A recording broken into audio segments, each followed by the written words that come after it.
Hey there everybody, it's Mark Crowley. I'm back with another video. Today I'm going to be pulling out the old sketchbooks, in particular from my high school days, and hopefully can fill this exclusively with drawings I did back in high school. Now this one is a drawing of a face that I was doing at that time, the sort of style that I liked back then. And note the song lyrics here from a Duran Duran song. Her name is Rio, and she dances in the sand. Oh yes! The poetry of Simon Le Bon. Anyway, yeah, that's what I was into back in high school. Let's look at another one. Here are some doodles that I did back then. I thought it'd be interesting to show you, not only the drawings that I was trying my best at, but just sort of goofy little drawings that I did for fun. In fact, there's one just a little further down on this page. Let me refocus to show it. Yes, friends, it's Yankee City Slicker. Hello, howdy, y'all. I truly have no memory of drawing this. Just rediscovered it right now as I went through the old books. I did a lot of weird, slightly surreal-looking stuff back then. Again, barely remember doing this at all, but it's just all this weird imagery and then the word never. Oh man, I was deep. I was really deep, people. Here's another one that I just totally don't even remember doing. Do you think you'll win the fight, champ? Yeah, I'll win, yeah. Yeah.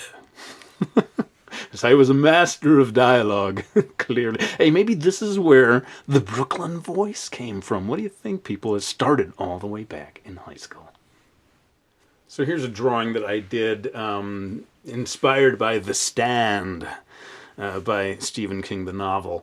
And one thing I notice actually looking at drawings like this is how loose and sort of rough looking some of the pencil line work was that I was doing back then. I don't tend to use the pencil that way anymore. Maybe I should rediscover it. Let me know what you think, people. It's almost looks like it was drawn by some other person as I look at it now. Just to show you that it wasn't only goofy doodles, I was in fact drawing from life. I believe I did this in a museum in Pittsburgh, if memory serves, 1982.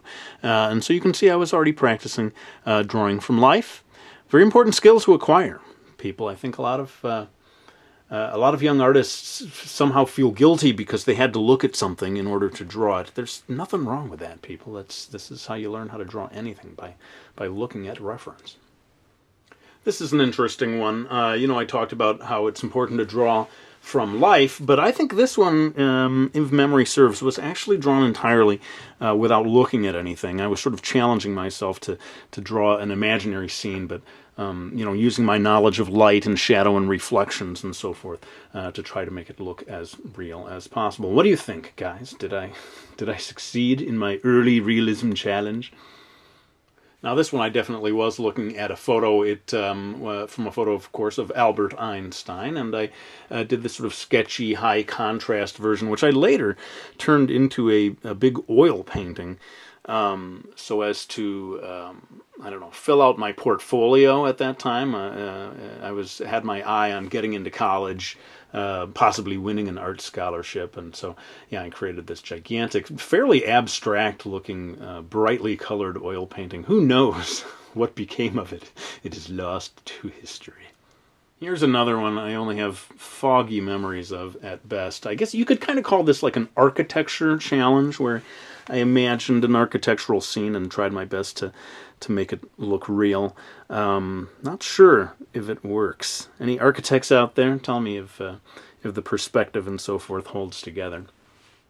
This is fairly typical of a kind of cartoony style that I did at that time, and we've talked about how much my style has changed, but as I look at this, I actually am reminded of stuff that I did in my Akiko comic book series years later. So, I'm sort of seeing the groundwork of a certain style that I revisited later on.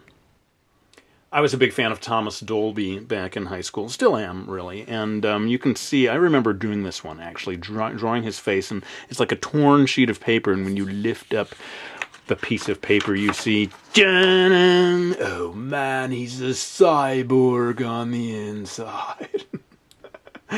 Oh yeah. Don't know what to make of this one, but I felt compelled to show it to you all for some reason. Here's a weird one. New! Just made, much newer than our last one. Brand spanking new, hot off the press. Fresh, space age, fantastically new. Up to date, the very latest. Recent, modern, contemporary newness.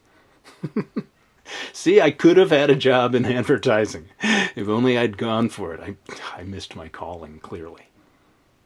Well, everything in this video has been from my high school years, except for this last one. I decided to pull this one from my college years, and this was a self-portrait that I did at that time. And I thought it was interesting, actually, because a couple of months back I did a video of my eyes, right, of the sort of realistic eyes. And by comparing this with that other one, you can see how my style has changed. But anyway, I really hope you enjoy this little trip down memory lane. Sorry that this isn't a how to draw video, but definitely I'll be back with another one of those next Friday, and hopefully a little bonus video for you planned early next week. So anyway, let's go ahead and wrap this one up. I really hope you enjoyed watching it.